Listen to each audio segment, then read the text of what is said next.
پوچھا جائے تو آپ نہیں سمجھتے کہ یہ ان کی اپنی ایک کمزوری ہے اور اس کمزوری کا اعتراف بھی ہے کہ جب لفافہ کھلے گا تو ہمیں پتہ چلے گا؟ یہ ویسے عجیب و غریب معاملہ ہے کہ وزیر اعظم کو اپنے اتحادیوں کے موڈ کا اندازہ نہیں اور وزیر داخلہ کو اس معاہدے کا علم نہیں جو ان کی وزارت کے دائرہ کار میں آتا ہے۔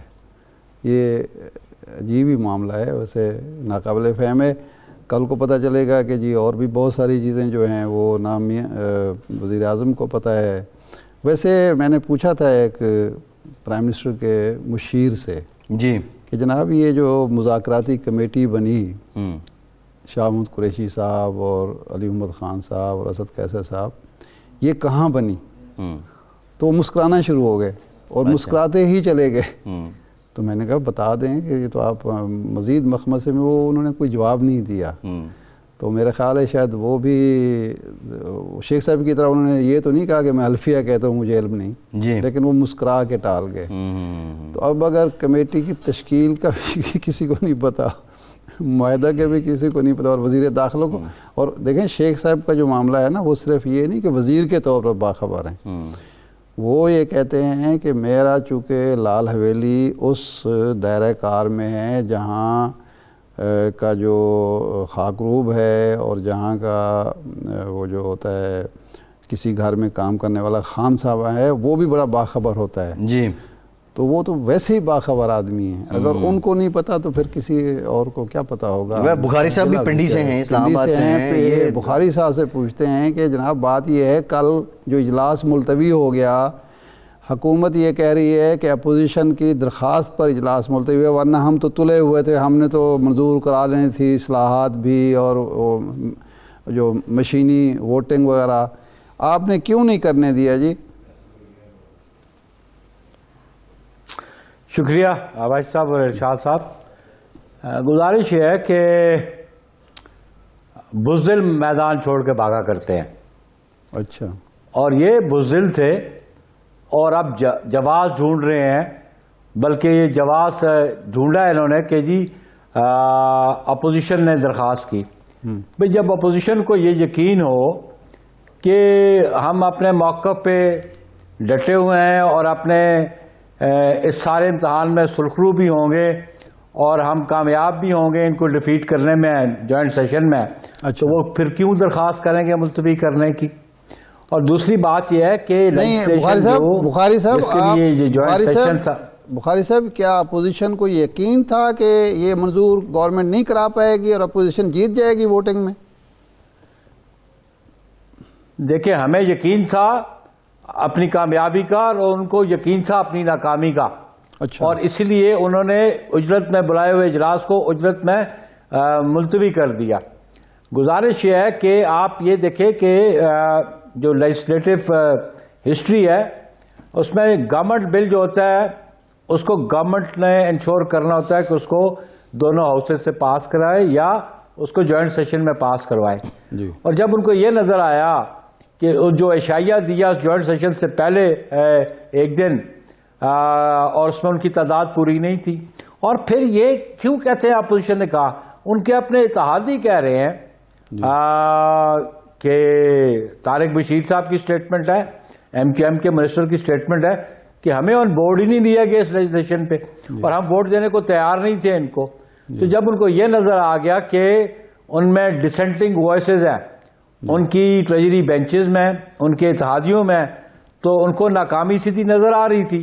اور ان کے جو دیکھیں بات میں آپ سے عرض کر دوں کہ جو پپٹس ہوتے ہیں نا ان کے سٹرنگز کسی اور کے پاس ہوتے ہیں۔ اچھا، اور ابھی آپ نے شیخ رشید صاحب کا بھی ذکر کیا، تو یہ تو بے خبر لوگ ہیں۔ خبر تو ان کے پاس ہے کہ جو معاملات کو چلاتے بھی ہیں اور معاملات کو فائنلائز بھی کرتے ہیں، چاہے وہ ٹی ایل پی سے ہو چاہے وہ کسی اور سے ہو۔ اور یہ جو ایشو تھا جوائنٹ سیشن کا ملتوی کرنا، یہ سامنے ناکامی تھی موجودہ حکمرانوں کی، بلکہ میں تو یہ سمجھتا ہوں کہ وہ اپنی میجورٹی لوز کر بیٹھے ہیں نیشنل اسمبلی میں، وہ پارلیمان میں اپنی میجورٹی لوز کر بیٹھے ہیں۔ بخاری صاحب جب انہوں نے اجلاس بلایا ہوگا حکمرانوں نے، تو اس وقت یہ کیلکولیشن نہیں کی ہوگی، یہ بھی کسی اور نے بتانا تھا کہ جی ہماری میجارٹی برقرار ہے یا نہیں؟ یہ بے خبر لوگ ہیں جن کو لیجسلیٹو ڈرافٹنگ نہیں آتی. آپ یہ دیکھ لیں کہ یہ جو نیب لاز پہ دو آرڈیننس جاری کرتے ہیں کلیریفیکیشن کے حوالے سے. جی آپ وہ آرمی ایکٹ میں جو امینڈمنٹس تھیں 6 دفعہ تو یہ سپریم کورٹ ان کو تنبیہ کرتی رہی کہ کوئی پراپر ڈرافٹنگ لے کے تو آؤ. تو جو انکمپیٹنٹ لوگ ہیں ان سے آپ کیا توقع کر سکتے ہیں؟ یہ بے خبر لوگ ہیں.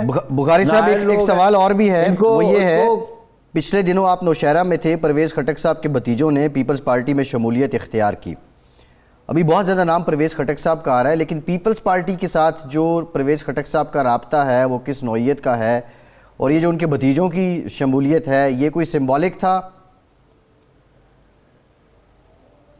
نہیں، بات یہ ہے کہ آپ کو یہ پتا کہ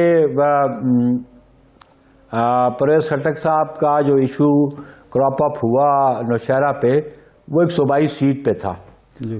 اور اس صوبائی سیٹ پہ پرویز خٹک صاحب کا جو بھتیجا ہے جو پہلے ناظم تھا نوشہرہ کا، لیاقت خٹک صاحب کا بیٹا، وہ کنٹینڈر تھے کہ ٹکٹ ہمیں ملے، اور اس پہ غالباً پرویز خٹک صاحب پریویل نہیں کر سکے یا ان پہ کوئی اور پریویل کر گیا، جس کی بنیاد پہ ان کی وہاں پہ ودن فیملی ڈفرینسز ہو گئے. بھی جب یہ شامل ہوئے تو میں اسی لیے میں پشاور گیا تھا جہاں پہ عاد خٹک نے اور ان کے ایک کزن نے جو ایم این اے کا چھوٹا بھائی ہے انہوں نے پیپلز پارٹی میں شمولیت اختیار کی، اور سوال کیا گیا وہاں پہ کہ آپ کے پرویز خٹک کے ساتھ راضی نامہ ہو گیا، تو انہوں نے کہا یہ فیملی معاملات پہ ہمارا راضی نامہ ہے، پولیٹیکلی ہمارا راضی نامہ نہیں ہے.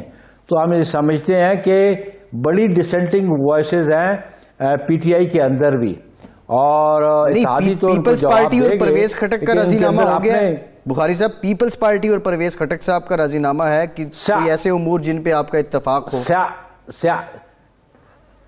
جب یہ راضی نامہ ہوگا تو ہم آپ کو بتا دیں گے، لیکن قبل از وقت چیزیں تو اناؤنس نہیں کی جاتی. بہت پرویز خٹک کے علاوہ اور بہت سارے لوگ بھی ہیں جن کے ساتھ ہمارے رابطے ہیں جو پاکستان پیپلز پارٹی میں دلچسپی رکھتے ہیں، وہ جو پی ٹی آئی کو چھوڑنا چاہتے ہیں، وہ صرف کے پی کے پہ نہیں ہے. بخاری صاحب، رابطے تو ہوتے ہیں. پرویز خٹک صاحب کے ساتھ تعلق جو ہے اس کی اب نوعیت کیا ہے، کیونکہ وہ ایک زمانے تک پیپلز پارٹی میں رہے بھی ہیں؟ بالکل، وہ پیپلز پارٹی میں رہے اور پھر وہ شیرپاؤ کے پاس چلے گئے، پھر شیرپاؤ کو چھوڑ کے وہ ہمارے پاس آئے. پریزیڈنٹ زرداری صاحب نے ان کو ایک آفس پریزیڈنسی میں دیا، ان کو ایک پورٹ فولیو دیا. تو سیاست میں رابطے تو رہتے ہیں، لیکن جب یہ مٹیریلائز ہوں گی چیزیں تو پھر آپ کے سامنے آ جائیں گی. قبل از وقت بات کرنا تو پھر اسٹریٹجی ایکسپوز کرنے والی بات ہوتی ہے.